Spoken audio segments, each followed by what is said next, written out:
નમસ્કાર વિદ્યાર્થી મિત્રો, મનોવિજ્ઞાનમાં પ્રકરણ 3 બુદ્ધિ, એમાં અગાઉ આપણે બુદ્ધિ વિશેના વિવિધ જે સિદ્ધાંતો હતા એની સમજ પ્રાપ્ત કરી. હવે આપણે બુદ્ધિનું માપન કેવી રીતે થાય છે એની વાત કરવાની છે. તો માનવીની સર્વોત્તમ શક્તિ એ બુદ્ધિ છે. બુદ્ધિનું માપન સમજવા માટે આપણે સૌપ્રથમ માનસિક વય અને બુદ્ધિઆંક એના ખ્યાલો સમજવા જરૂરી છે.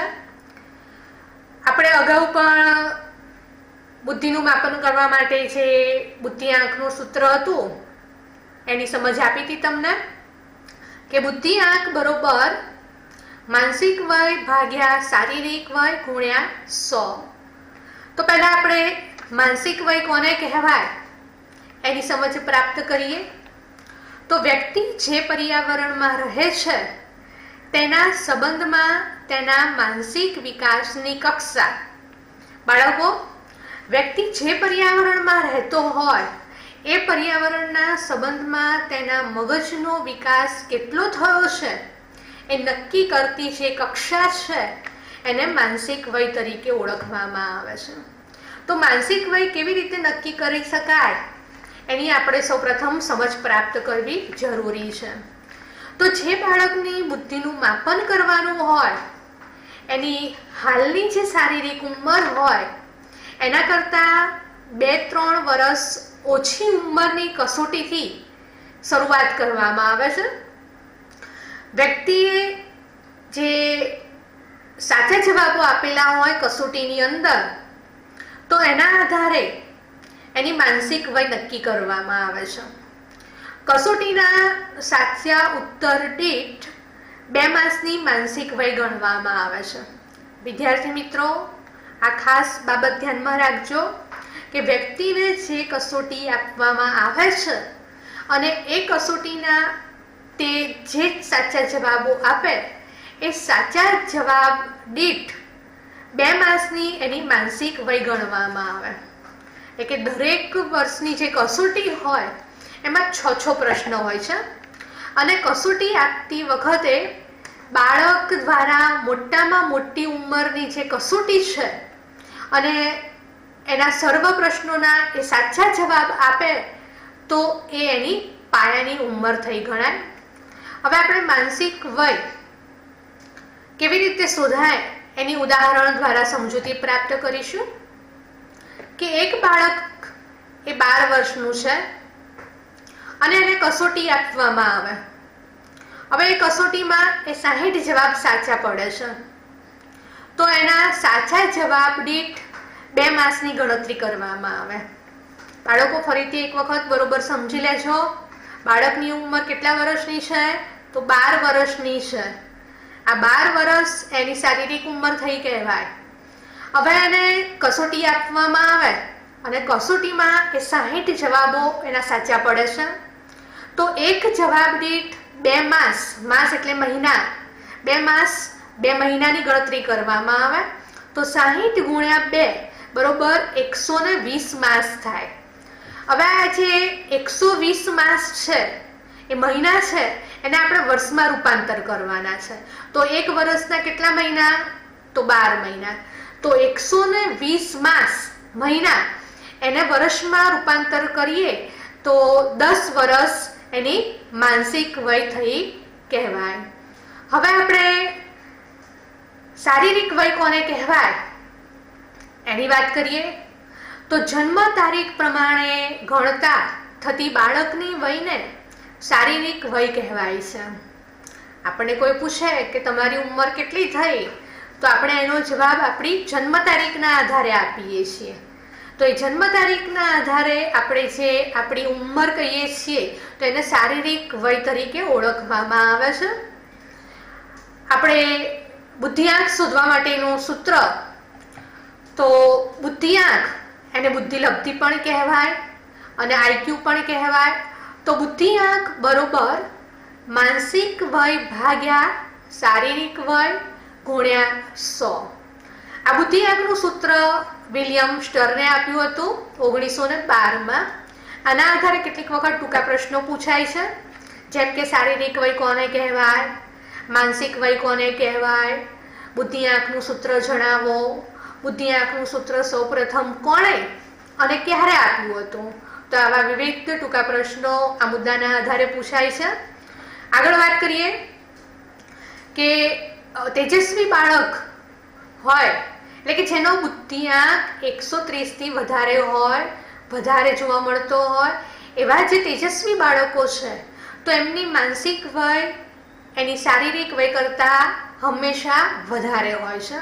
એની જે શારીરિક વય છે એના કરતાં તેજસ્વી બાળકની માનસિક વય વધારે જોવા મળે છે. જ્યારે નબળી બૌદ્ધિક ક્ષમતા ધરાવતા જે બાળકો છે એમની માનસિક વય એની શારીરિક વય કરતાં ઓછી હોય છે. એટલે કે શારીરિક વય એ વધુ જોવા મળે અને એની માનસિક વય ઓછી જોવા મળે. તો હવે આપણે ઉદાહરણ દ્વારા આપણે બુદ્ધિક આંક એનું માપન કેવી રીતે થાય છે એની સમજ પ્રાપ્ત કરીએ. કે એક 8 વર્ષનું બાળક છે અને એને જો કસોટી આપવામાં આવે અને એ કસોટીમાં એને 60 ઉત્તર સાચા પડે તો દરેક ઉત્તર દીઠ 2 માસની ગણતરી કરવાની બાળકો. એટલે 60 ગુણ્યા 2 બરોબર 120 એ માસ કહેવાય, મહિના કહેવાય. અને એને જો આપણે વર્ષમાં રૂપાંતર કરીએ તો આ 8 વર્ષનું જે બાળક છે એની માનસિક વય કેટલી થઈ કહેવાય? 10 વર્ષની થઈ કહેવાય. હવે બુદ્ધિઆંકના સૂત્રના આધારે એની આપણે ગણતરી કરીએ તો બુદ્ધિઆંકનું જે સૂત્ર હતું કે માનસિક વય ભાગ્યા શારીરિક વય ગુણ્યા 100. તો આમાં બાળકની માનસિક વય કેટલી છે? તો માનસિક વય એ 10 છે અને બાળકની શારીરિક વય 8 છે. તો 10 ભાગ્યા 8 ગુણ્યા 100 બરોબર એની ગણતરી કરીશું તો 125 એનો બુદ્ધિઆંક આવશે. હવે આ 125 બુદ્ધિઆંક એ બાળકનો બુદ્ધિઆંક વધારે છે. એટલે કે જે તેજસ્વી બાળકો છે એમની શારીરિક વય કરતાં એમની માનસિક વય વધારે જોવા મળે છે. તો જ્યારે બાળકો તમને એ પ્રમાણે પ્રશ્ન પૂછાય કે બુદ્ધિઆંકનું સૂત્ર ઉદાહરણ સાથે સમજાવો તો તમારે બુદ્ધિઆંકનું આપણે જે અગાઉ સૂત્રની વાત કરીએ એ સૂત્ર લખવાનું અને એની સાથે તમારે આ ઉદાહરણ પણ સમજાવવાનું રહેશે. એ પછી આપણે આગળ વધીએ.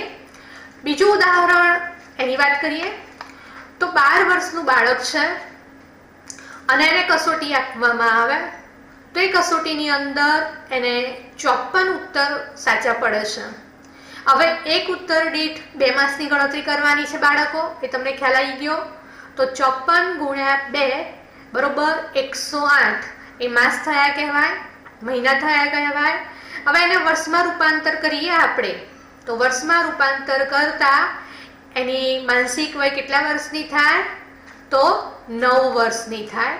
હવે એનો બુદ્ધિઆંક આપણે શોધીએ તો IQ બરોબર માનસિક વય ભાગ્યા શારીરિક વય ગુણ્યા 100. તો આ બાળકની માનસિક વય કેટલી હતી? 9 વર્ષની હતી અને એની શારીરિક વય 12 વર્ષની. તો એને સૂત્રમાં મૂકતા 9 ભાગ્યા 12 ગુણ્યા 100 બરોબર એનો બુદ્ધિઆંક 75 થાય છે.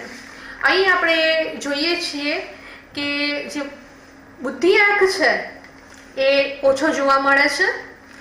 એટલે કે બાળકની શારીરિક વય એ 12 વર્ષની છે પણ એની માનસિક વય એની શારીરિક વય કરતાં ઓછી છે એટલે એનો બુદ્ધિઆંક ઓછો આવે છે. આગળ એક બીજી પણ અગત્યની વાત છે કે જો બાળકની માનસિક વય અને શારીરિક વય બંને સરખી હોય તો એવા બાળકનો બુદ્ધિઆંક કેટલો આવે? તો 100 આવે.